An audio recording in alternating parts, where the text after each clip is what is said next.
Corona एक बार फिर से लोगों को डराने लगा है। एक्सपर्ट्स ने अब एक ऐसी बात कोविड को लेकर कह दी है जिससे चिंता बढ़ गई है। दरअसल एक्सपर्ट्स ने इस नए वेरिएंट को लेकर ये कहा है कि मौजूदा वैक्सीन इस पर बेअसर है।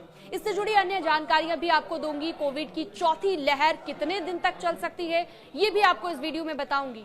अगर कोरोना की चौथी लहर आती है तो कितने दिन तक ये लहर चलेगी वो भी इस वीडियो में मैं आपको बताने जा रही हूं। दरअसल देश में कोरोना वायरस के मामले तेजी से बढ़ रहे हैं। आज एक्टिव केसों की संख्या 1326 पर पहुंच गई है।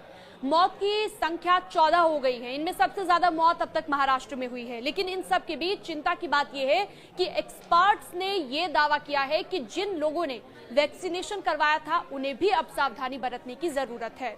इसकी वजह यह है कि वैक्सीनेशन नए वेरिएंट पर बेअसर साबित हो सकती है और इसे आप बेअसर साबित होने से नहीं रोक सकते। हालांकि वैक्सीनेशन की इम्यूनिटी अभी भी पूरी तरह से कमजोर नहीं हुई है। ये आपके शरीर को नए वेरिएंट से लड़ने में मदद जरूर करेगी, लेकिन पूरी तरह से कारगर साबित होगी ये कहना मुश्किल है।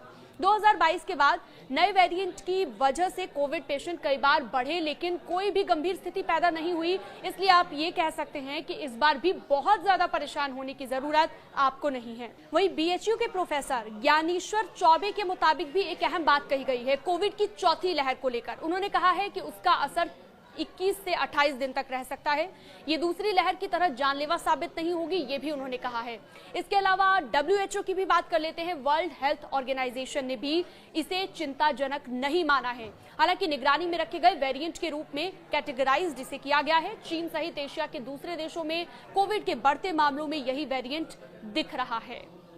इससे जुड़े अन्य अपडेट्स के लिए आप हमारे डिजिटल प्लेटफॉर्म पर जुड़ सकते हैं। न्यूज़ 18 को सब्सक्राइब करना बिल्कुल ना भूलिएगा।